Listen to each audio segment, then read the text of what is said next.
the show tonight, we've got a Hollywood legend, we've got the funniest comedian in Britain, and the heavyweight champion of the world. Sorry, let's start the show!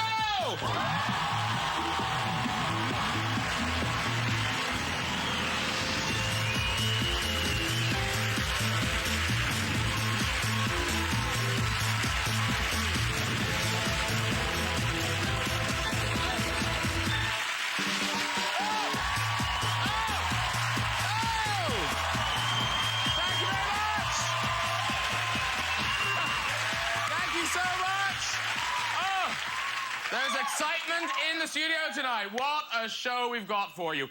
Actress and singing legend, Bette Midler, on this show. Bette Midler! Feel that love. Oh. No, I am with you. I am genuinely excited to have her on the show. I can't wait to talk to her. And, of course, Bette, made so many films we love. One of her biggest hits, of course, was The First Wives Club. In fact, it's not as scary as The Second Wives Club. That was frightening. Bette also starred in the classic tearjerker, Beaches. Yes. Oh, that movie. I tell you, I haven't cried so much in the cinema since I realised there was still another hour to go of Avatar. Bette also starred as a witch in the Halloween comedy Hocus Pocus. A lot of love for the Hocus Pocus. I'm sure I've seen that hairstyle recently. Oh, yeah. Your stylist is mocking you. Here's Bette in one of her lavish stage shows. Oh, I believe I can see her clam there. We'll leave it at that. Also on the show, this is so cool, the reigning heavyweight champion of the world, David Haye, is here. I know. David, of course, joins us fresh from defeating Audley Harrison. What a fight it was. Here's a picture of Audley. Put him up. It wasn't that bad. Here's a picture from the actual fight. Oh, wait, it was that bad. Look at Audley Harrison. What you doing? What? You trying to hit me? Get off! I'll lie down. Thank you. Poor Audley, though. Not the only 18-stone heavyweight to have ended up flat on the back on live TV.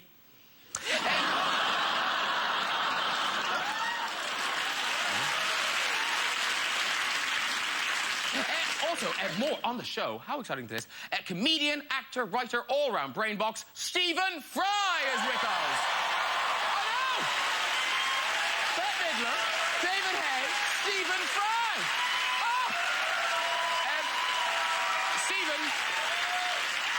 Stephen recently filmed a special audition of his award-winning documentary series Last Chance to See, where he looked at something that was about to disappear forever.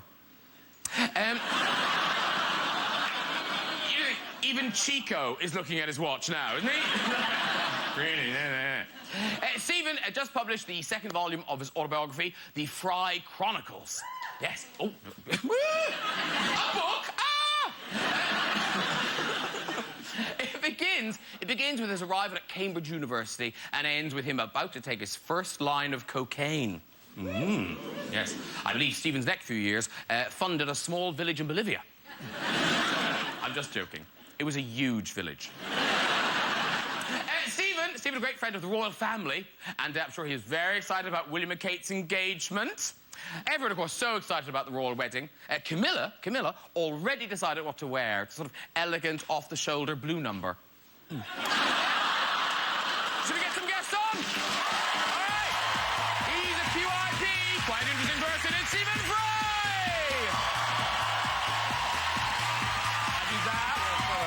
I'll do that. Sit yourself down, sir. Thank you. Thank you very much. And you can knock me down with a better. It's David Haye. You're a world champion. I love you. Sit down. David Haye. And it is my favorite entertainer in the whole wide world. Please welcome the very wonderful Bette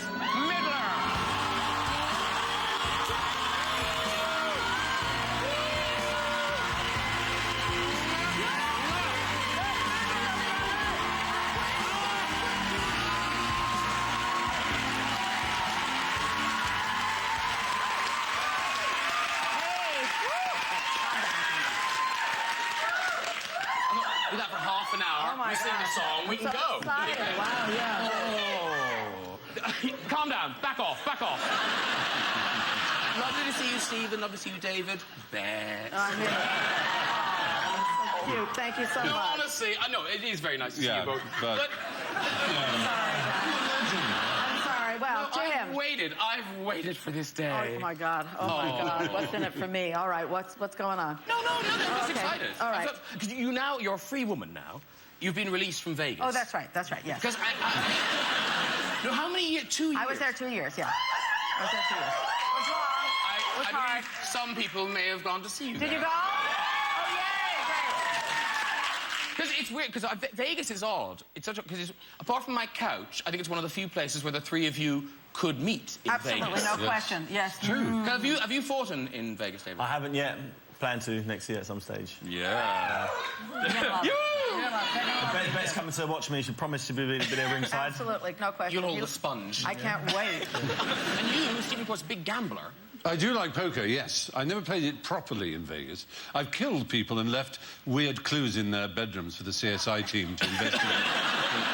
Everyone does that, obviously, because it's been going for 12 years as a series. But it's an incredible city, isn't it? Quite extraordinary. Quite extraordinary. You couldn't make it up.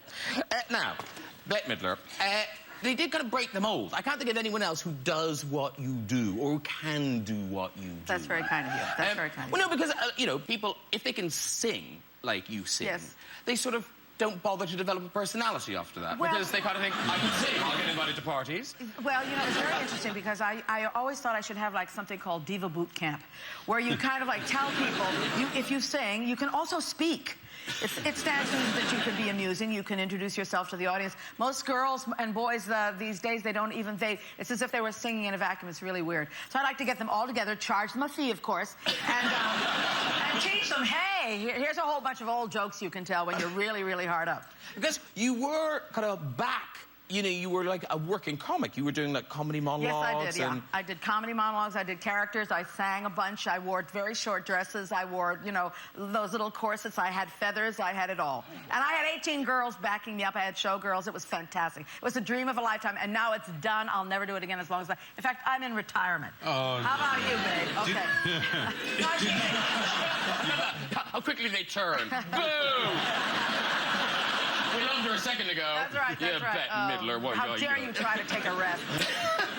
In the show, you talked about how you were kind of like, you're the woman who invented kind of trash. I actually can lay claim to that, yes. And I actually am quite proud of it. Unfortunately, a lot of people have taken it, you know, one step too far.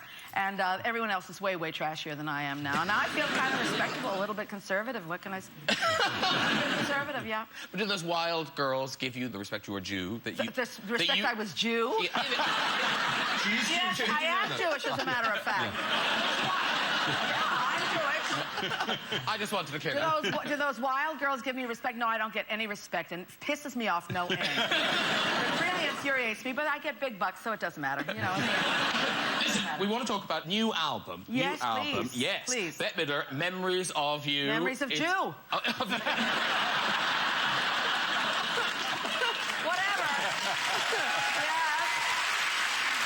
Yes. And all the songs on here are associated with kind of memories from movies you worked on or things that happened to you. And there's 2 or 3 from For the Boys, which I love that movie. Oh, thank you so much. Because it wasn't... The turkey of the Christmas season. It was. The first one, yeah. I was in, I had made this movie. I had produced it. I had helped with the script, and I had helped cast it and all that stuff. I chose my old director, Mark Rydell, and we made it, and we were so excited about it, and it was supposed to be a Christmas picture, because that's the big release date, and everyone thought it was going to be an Oscar contender. So I was going on the junket. I'll never forget this. I was in the limo on the way to speak to Australia, to speak to people all over the world. Down the line. So whatever. Yeah. Satellite thing. Satellite thing. And on the way to the limo, I make the mistake of opening the New York Times, and it says, For the Boys, the first turkey of the Christmas season, which in America means it's, you know, like this. So I go, Australia, I'm so happy to hear from you. China!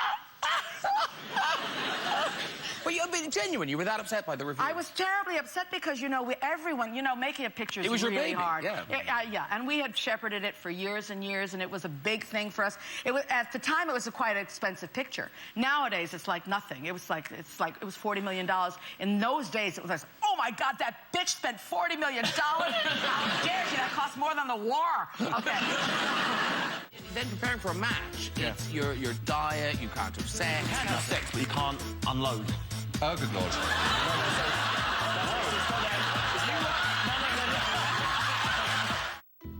Talking about you performing and the fact, you know, you are this great singer, but yet you do the comedy. I mean, because this is a book from when you did your first world tour.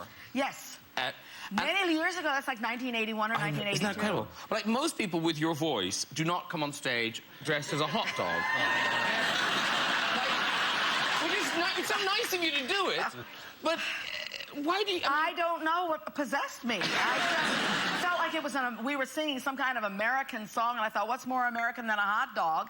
And I came out, somebody talked me into it, but they forgot to put a zip in it, and I had to be cut out of the... I was like I was glue gunned, and then at the intermission they had to like cut me out. It was, oh my God, what a nightmare that was. And then, that was a great tour. And then the characters that you came up with. Yeah. And of course, they were all back for Vegas. Yes. I did them all. And I think I've had to retire them now. Some of them are really hoary. I mean, it's enough. They're going to boo again. Don't make them boo again. Well, Just lie. Say they're all coming back. They're all fabulous. A little long in the tooth, but still. But things like, you know, Dolores, the mermaid in the wheelchair. Yes. I mean, was that your creation? That was my creation, yes. She started her life as a kind of a lounge act, but then the costumes kept getting tighter and tighter. And one night I said, I think she should be underwater because I have a fetish for being underwater. I love water ballets and I love dancing waters. Oh, I love dancing waters. If you go to Vegas, you must see the dancing waters. I'm there. Goodbye. So I made her a mermaid, and then I had no way to get around, so I had to put her in a wheelchair. Then there she stayed until her friends joined her, and she really is kind of fabulous. She's done it all.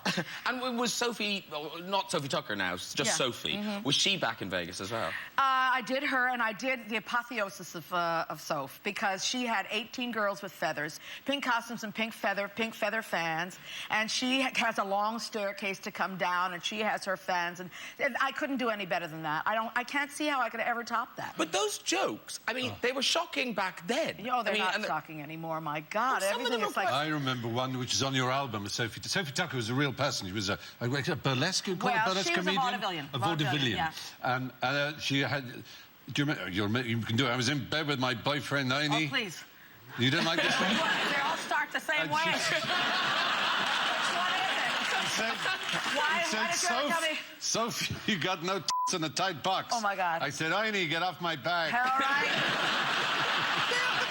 But they are quite out there. They're out there. They're out there. Then what's weird, though, is that Sophie does all these jokes about my boyfriend. Yeah. Then you named your daughter Sophie. Well, you know, I kind of didn't really get it. I mean, I didn't even think of it. And then they said, well, what about Soph? And I went... And, you know, she's actually been very fortunate. None of her generation have said, well, what about those filthy old jokes you're telling? But what's weird, when you see a picture of the two of you together... Two-piece. Well, it's like she came out of an Edinburgh lab. You know, we've cloned Bette Midler. Yeah, that's right. Dolly.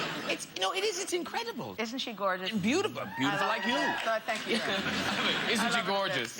That's like saying I'm my gorgeous. dearest. She's my dearest. She's my dearest. She looks so like you. Because now, in terms of naming children, you named your son... Cassius. Cassius. All right. After the great Cassius.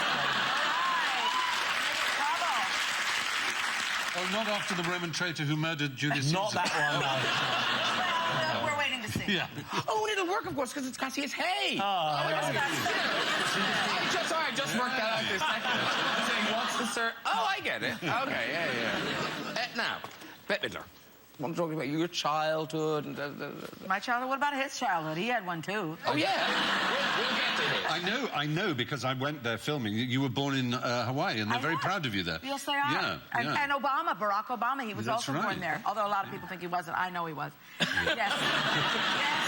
How old were you when you left? I was 19. Oh, so you really are. I did. I got in a van. Well, first I flew. And then I got in a van. I was utterly fearless. And that is, to me, when I look back, I have no idea how I did that because I am such a chicken shit. Total chicken shit. Don't go anywhere, don't do anything. I don't go anywhere because I'm terrified. I did that at 19. That was, for me, a very big deal. And why New York? Because it seemed more obvious to go to LA. I wanted to be in the theater. Little did I know. We had to do 8 shows a week and not ever get paid, so who knew? But your parents must have been beside themselves. Actually, I think they were very happy to see me go. I think they had just about enough of her. Oh, she's finally left the house. When you were growing up, did everyone know you were going to be a star? Or were you the only one who knew? I knew, and I was relentless in telling everyone, apparently, because they all say, oh, I remember when you used to come over and tell me what a star you were going to be. And I have no memory. I've airbrushed it from my life. But I think I was relentless. I think I was. I don't know. But in terms of focus and being able to drive, I mean, yeah. I do think a boxer here, Mr. David, your focus must be so, the discipline. You have to be that really single-mindedness. You can't listen to anyone else. Everyone's saying, oh, you're gonna get knocked out, this is gonna happen. You just got to literally blank it all out. You know deep down in yourself how good you are, what you got to do to win the fight. So no matter what anyone says to you, you've just got to have that single-minded. But from about the age of 10, weren't you? Yeah, from the age of 10, I've been getting in the ring and competing. But when you were a teenager, you must have just wanted to go nuts and shag all around you. No, I did. Oh, good. No, it wasn't like I missed out on anything. I managed to juggle the two. But then preparing for a match, it's your diet, you can't have sex, nothing. No, you got to be really, live like a bit of a monk, to be honest. You know, everything that goes into your mouth. Except that you can't have sex.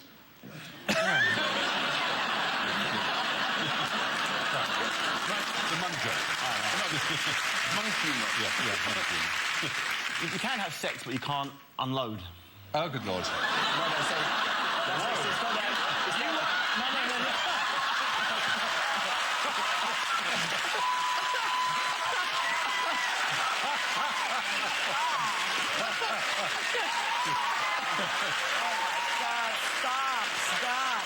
Okay, it's not But you do have your baby. Yeah. It's not the physical side of sex. Yeah, we get it. You made it very clear, David. We understand. No, I've got to stress it, and for a big, powerful guy who's training every day, it's very difficult. I can imagine. And that's why when you see me in the ring, you can see the look in my eyes, and you can see the other guy get knocked out really quick. Your wife must be terrified when you come home. Locks the door. Note on the fridge. Yeah. Oh, congratulations. Thank you very much. Looks fantastic, but it seems an odd prize to give a boxer. You get a belt, a purse, you just need shoes and a hat. Obviously, you can hear from the screaming. So many Bette Midler fans here. Or they're called... Are they called Bette heads? Bette heads? Bette heads, yeah. And when people knew... When people knew you were on the show, all right, calm down. Jeez.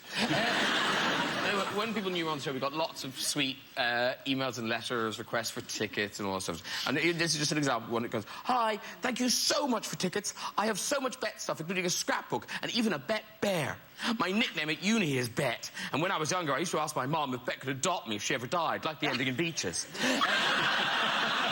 When I was in reception, which is a junior school, when I was in reception, I sang Wind Beneath My Wings in front of the whole class. I love Bet so much. Many thanks, Jonathan.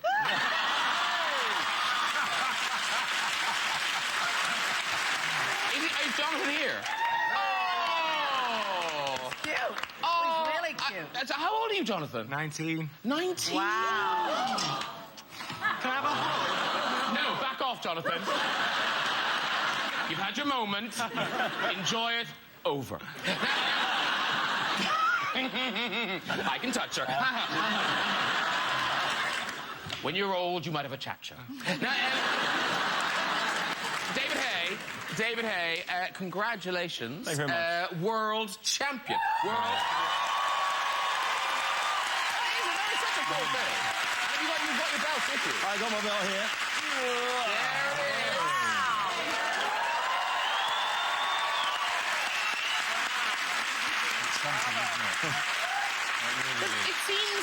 I mean, it looks fantastic, but it seems an odd prize to give a boxer. You get a belt, a purse, you just need shoes and a hat. I'm happy with it. Yeah, I bet you all are. the champions over the years have had that one, you know, Mike Tyson, you know, Ali, all my heroes, Lennox Lewis, and now me. Is it the same one? Not physically the same one. They do a replica after each person retires. They let them keep that belt and they make a new one. So this is the one that I'm going to have. Bravo. Good for you. No, it is. It is very impressive. You're welcome. Now, and I'm not taking anything away from the achievement because, well, you could kill me. But it was quite a controversial match with Audley Harrison. Yeah. Because is it right? It's the first time ever no one hit each other in the first round. Is that right? It's got to be one of the first ones. Yeah, definitely. Because that is just sort of dancing with no tops on, isn't it? I mean, there's no... A little bit. But I'm a counter puncher. You know what I do is I wait for someone to throw a punch and I get on the outside of it, and boom. And I think he knew someone told him that, so he knew as soon as he punched, whack, he would have got it. So he didn't punch. I was threatening, coming forward, sort of doing little shots, but he wouldn't let anything go until the third round. I thought, you know, all my family put money on it on the third round, so I'll start punching now. I think it's an amazing sport. I think I can't like, believe feel his arm. do it. Feel his arm. It's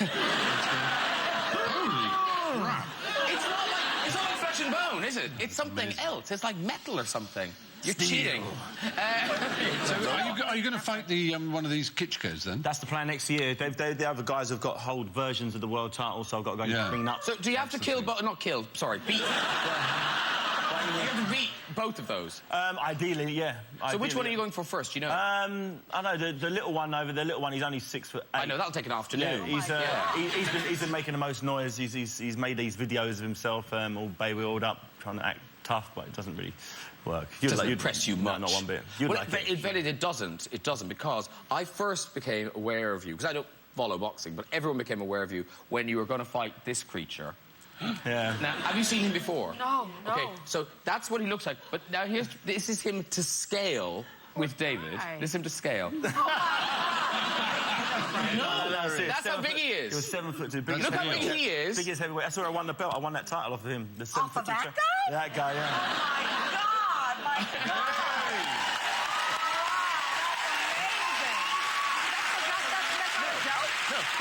It's like a... He's a giant. But you must have been scared. That must have been like a death Look at wish. him. He's got his hands like this, like, don't hit me, don't hit me. Look at him. But much excitement, unless this isn't true. But is it true that, so next year, you're retiring? Yeah, I've been 20 years in the sport. You know, I was the undisputed cruiserweight champion, which no other Brit has ever done that. You know, then I'm the only second fighter in history to be the cruiserweight and the heavyweight champion, other than Evander Holyfield. So once I unify the titles, then nothing left for me to prove. I'm Your done. work is done. In and out. And then, is it true, next stop, Hollywood? That's the plan, yeah, hopefully. Right. No, obviously I'm not going to be in these guys' league, but... Well, Tish. You know, You're a good-looking fellow, and I'm sure you could be... And you can unload. You're allowed to unload. there you go. Yeah. There you go. It's done. I'm there. Yeah, it's fine. I've always loved action movies. You know, Arnie, Slide, Dolph Lundgren. Yeah. You know, John-Claude. They're not known for their tremendous acting skills, but it's the action. I love the big corny line before you shoot someone in the head. Yes, but don't really hit actors. They won't like it. Apparently, you're supposed to miss them by about that much. Because has anyone kind of said, oh, you can act, or... Yeah, I've had a few offers from a few different people, but I just wanted to make sure I got my boxing out of the way, because it would be a nightmare to try and do a movie while you're training and end up getting knocked out and it all goes pear-shaped. So once my boxing's finished, it's only next October, then I'm going to jump hands and feet into it. Because is it fair to say, in sort of filming acting, it's about kind of knowing how to work the camera, how to use the camera? There's no question about it, yeah. And the days are very long, and no one really talks about how hard it is. It's very, very hard work. But no, the good thing is, in terms of learning how to work the camera, this is very good. A man called Jerry for the Philippines. And honestly, I know no more about this man. He's Jerry for the Philippines, and he's posted online a masterclass in how to... Have you seen this? No, but I love things like this. It's how to work a look to the camera, okay? So he does a selection of looks to the camera. So, David, watch this and learn. Okay, here's Jerry's first one. So it's just Jerry settling in front of the camera. What look is he going to do? Smile. This is an actor. He's drinking. He's shocked. He's shocked. He's shocked. How's he going to finish this one off with? And finally, it's a nice action scene. He's chatting away, chatting away, chatting away. It's almost an argument. He notices the camera and... See,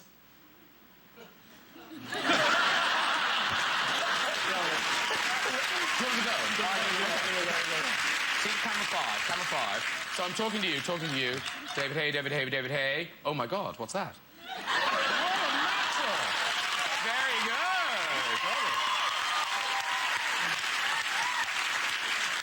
Stephen down the end here is currently filming the new Sherlock Holmes movie. And are you Sherlock or are you... No, Robert Downey Jr. has taken the part. I play his intelligent brother. We look very alike. That's why I was cast. Yes. In terms of movies, of course, Stephen down the end here is currently filming the new Sherlock Holmes movie. You know, the... Yes, I am. Yes. And are you Sherlock or are you... No, Robert Downey Jr. has taken the part. I play his intelligent brother. I see. Yeah. Sherlock Holmes has a smarter brother called Mycroft. I see. And I play Mycroft. We look very alike. That's why I was cast. Yes. Yeah. You do think that's another mystery for Sherlock? Yeah. The handsome version of RDJ. Because I knew you were a Sherlock Holmes fan, but I didn't realise you were what a huge Sherlock Holmes fan. Oh, it sort of determined the course of my life, oddly enough. When I was very young, I joined the Sherlock Holmes Society of London. Sherlock Holmes is one of these literary figures that attracts an enormous amount of attention and a sort of fake scholarship. I don't know why. It's because there's a certain number of stories and they're very detailed. And people who love them intensely. And I was like that as a boy. And so I joined and I delivered a learned paper to the society. I was the youngest member of the Sherlock Holmes Society for a time.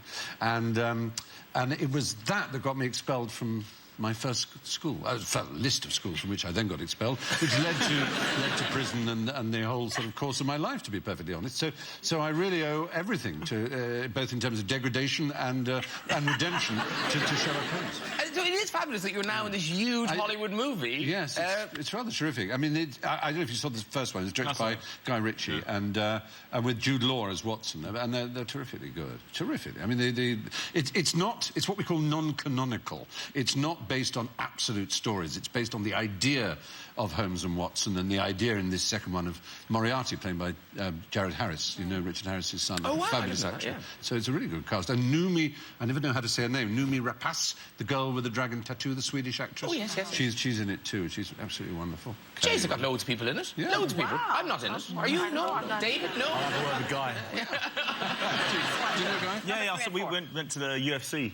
The cage fight in Yes, he loves a few that weeks sort of ago. thing. Yeah. What a lovely night out that must be. Jude was there, Robert Downey Jr. We was going crazy. He was all going bananas watching these guys smash the head out of each other in the cage. I went to years ago when I was just starting out, and I was terribly excited. I went with Michael Caine and Robert Powell and Richard Harris. I was invited, I don't know why, to the Grosvenor House, where there was an amateur boxing competition, UK versus American youth boxers, and we were all sitting at tables, and they're very ladsy actors, Michael Caine, and I was thinking, well, this has been jolly nice, you chaps boxing.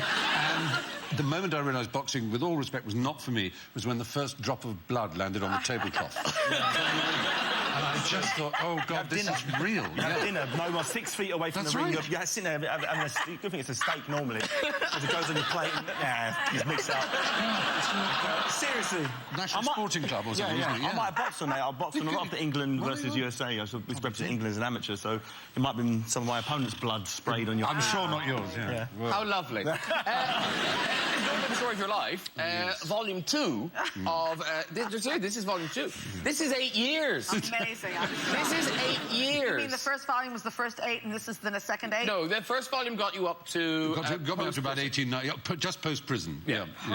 And this is you finishing your exams, going to university and starting your comedy career. That's right, yeah. And I can just say, it just won Autobiography of the Year. Wow. Yes, it has. All my champions on the sofa. Was it like the Oscars? Were you all there with like Tony Blair and Alan Sugar and everybody kind of going, oh, please go over? Tony Blair doesn't turn up to book events at the moment because they get rather sabotaged by people who don't like him. There are people who disapprove of him, you'd be surprised. And so he sensibly doesn't turn up. And unfortunately, I couldn't make the event either, but I think Alan Sugar turned up. Listen, very quickly, I just want to talk about, because there's a very sweet bit in the book where you're kind of on the cusp of fame. Your show, the group show, it was the first time it had been on national television. Yes. And you kind of woke up the next day and you Well, thought... I thought that once you're on television once, like whether you're a newsreader or a weatherman or anything, you're instantly the most famous person in the country, virtually. So this programme was on the night before, and I got up the next morning and I put pens in my pocket and just bits of paper, just in case somebody wanted an autograph. And I stepped out into the street. I lived in Chelsea, and I walked along the street, and this woman came towards me and lifted her head, and I thought... And she looked past me, and I thought, oh, foreigner. It's weird. That doesn't count. Someone else came towards me and went, excuse me, and I was going like this, and they said, which is Blackwell Street? I thought, this is wrong, this is strange. Why aren't I famous? I've been on television. So I went, there was a W.H. Smith's, a big sort of magazine store, and I thought, I'll stand by the Radio Times, the TV listing, because anybody who gets a Radio Times, by definition, watches television. So they will have seen me like that. And so I sort of stood there looking like sort of this, and looking up and looking around, and nobody, not one person, until I left the shop. I bought a Radio Times, and then I finally, as I left, I was chased by someone out saying, excuse me, you forgot your change.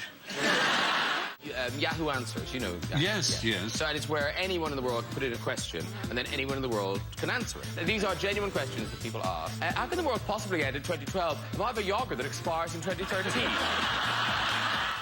Yes, I run that. When was the moment when you knew you were very famous, or was there a moment? I don't think I ever really... I've always taken it with a grain of salt, sometimes a great big lump of salt, because to me it's a sidebar. It doesn't really matter. I never wanted to be poor. That was very important to me. The fame didn't matter into it. I just didn't want to be poor, because I was really poor when I was a kid. So so once I wasn't poor anymore, and once suddenly I was in the movies, then I felt like, oh, well, this is good, this is fun. But I never really thought about the fame part. Did you like the attention? In fact, I'm horrible. I used to be, well, I'm much better now, but in the old days, I used to say, get away from me.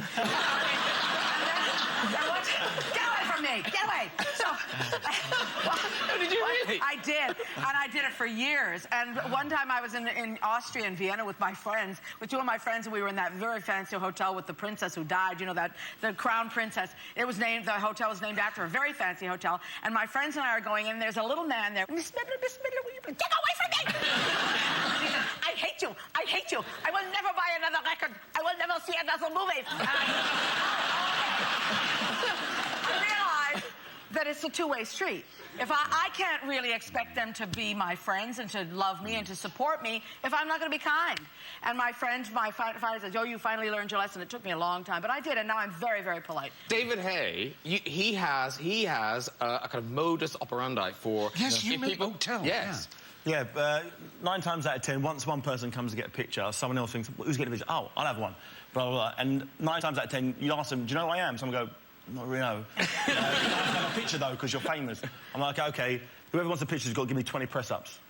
And you weed out the people who really want the picture, who don't want the picture. Someone who doesn't know me, not going to do 20 press-ups for a picture. And that's girls and boys? No, girls are going to be kissing their lips like they mean it. You hear that? Yes, can I have a picture? So it works out fine. Because you see a bunch of people doing press-ups. I don't mind. If someone's willing to do 20 press-ups with me, I'll get down and do them with them. If someone's struggling, I'll get down and I'll do it with them, give them the motivation. They feel like they got the picture and they think, yeah, I'm never going to delete that picture because I've got 20 press-ups for it. I shall ask people in future to write a sonnet. There you are. Good scheme. Very quickly, you must mention QI, because QI is a phenomenon. Is this the 8th series on at the moment? Yes, it is the 8th, yes. H is the 8th letter, isn't it? We do it in this very studio, funnily enough. And as you know. Yes, well, I've done it a couple of times. Yeah. This is it's a show, QI, quite interesting, and it's quite interesting. It's very hard to explain to somebody. It makes no higher boast than being quite interesting. Now, for lovers of information, I'm sure you know, Yahoo Answers, you know. Yes. So, and it's where anyone in the world can put in a question, and then anyone in the world can answer it. So we found there's a website, I don't know if you've seen this website, where they've collected their favourite questions that have been asked over the thing. These are genuine questions that people asked. Here's the first one. How can the world possibly end in 2012 if I have a yogurt that expires in 2013? He's right. Good, isn't it? Pretty good. What's the next one? Is there such a thing as gay hips? My girlfriend says I have gay hips, like the hips of a homosexual man. I'm straight, 90% sure. But my father left my mother for another man. No one answered this. Oh, this is funny. So, trying to set my old ripped-up mattress on fire, how to prevent the house from burning too. So he writes, I finally got a new mattress, so I want to get rid of my old one. It's too heavy to carry downstairs, so I was going to burn it right in the room. How do I prevent from the whole house burning down? I set it in the middle of the room and away from the walls, and the walls are covered in foil. Should this be good enough? This man must not be allowed to breathe. I got gum in my nose. How do I get it unstuck from my nose hairs? Wait, I like the expression. I don't mind if the gum gets ruined. I'll just open another stick of gum. But if the gum can be saved, well, that's even better. I think we know who asked this question. My house is on fire. Should I buy fire insurance now before it burns completely?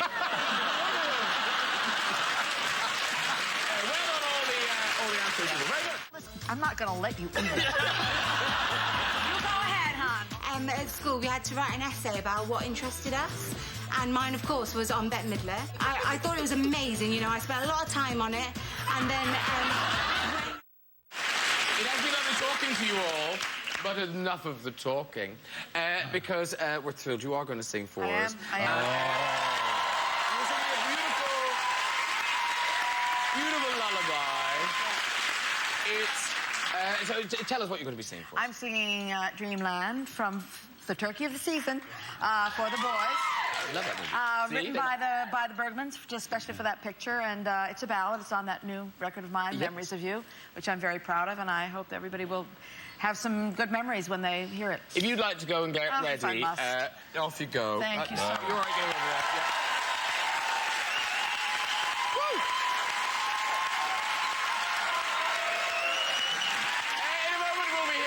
Stories of the famous red chair, but first, singing Dreamland, ladies and gentlemen, Bette Midler!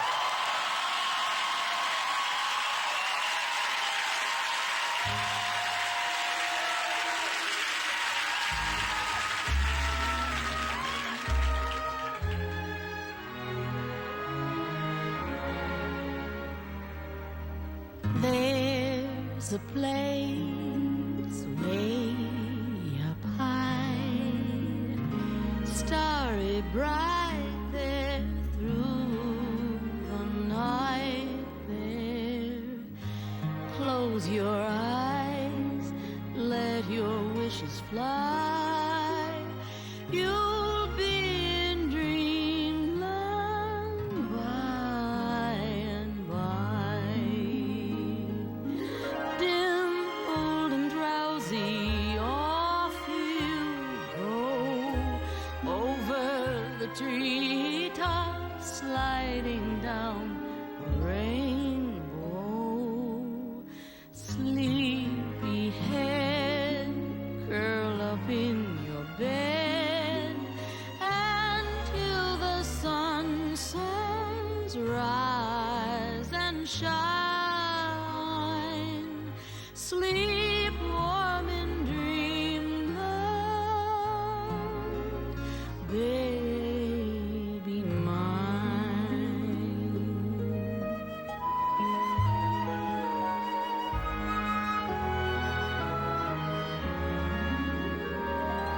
There's a place worlds away. Time has wings there, green with springs there. Smiles and songs bloom on every tree. Only in dreamland, just wait and see. Deep down inside us, a child still there, wishing for dreamland, knowing that it's somewhere. Though it may seem so far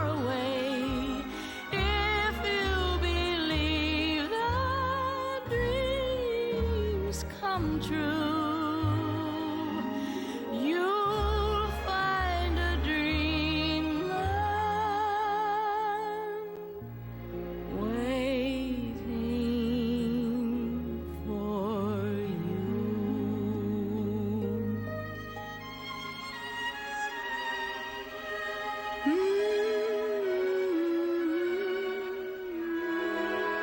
Go to sleep now, dear.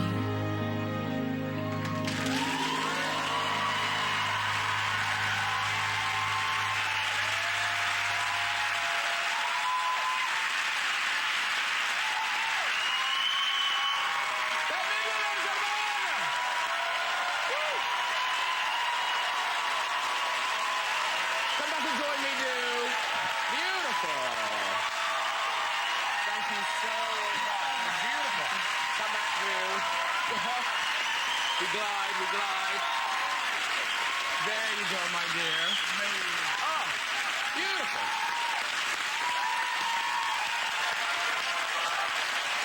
Hey, listen, before we go, let's have a quick story or two in the red chair. This is the red chair. I'm so excited. Who's up first? Who's up first? Hello. Hello. Hi, what's your name? Emma. Emma. And what do you do, Emma? I work for the Open University. For the Open... I didn't know that was still going. It is, it's amazing. It's the still Open University. Well done. What do you do for them? I'm an advisor. You know that. She's an advisor. I wish I had that job. And what is she advising? Who is she advising? Who are you advising? Oh, students, helping people work out which courses they want to do. Oh, okay, interesting. Okay, off you go, my dear. Well, a long time ago at work, they sent me on a first aid course, and I was quite nervous to go on the course, and they told us a lot about resuscitation, and we had to always check for danger before going...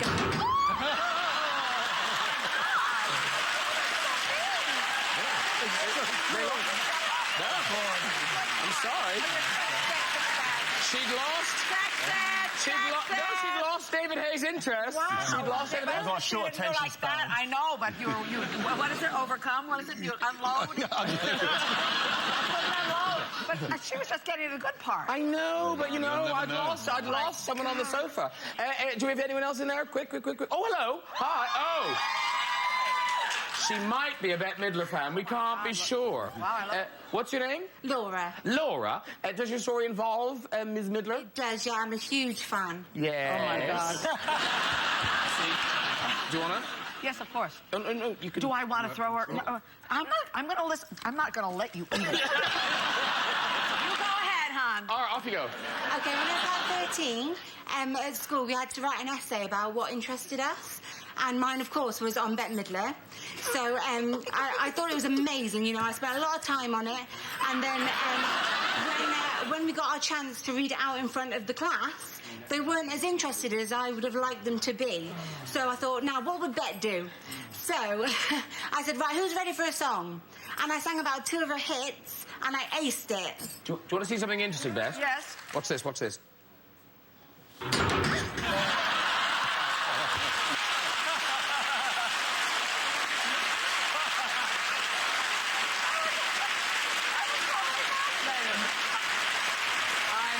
The power.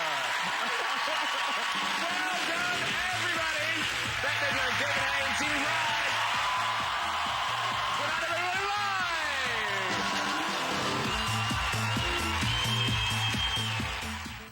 live. The Graham Norton Show is the only place on television where this could happen. Or this. C is for condom. It's good enough for me. Or this. Like you take a minute, just sit right there and tell you how I became the prince of a town called Bel-Air. This week, it's the best of Graham. So who knows what will happen? I'm excited, they're excited. An all-new Graham Norton Show. Saturday at 11 on BBC America.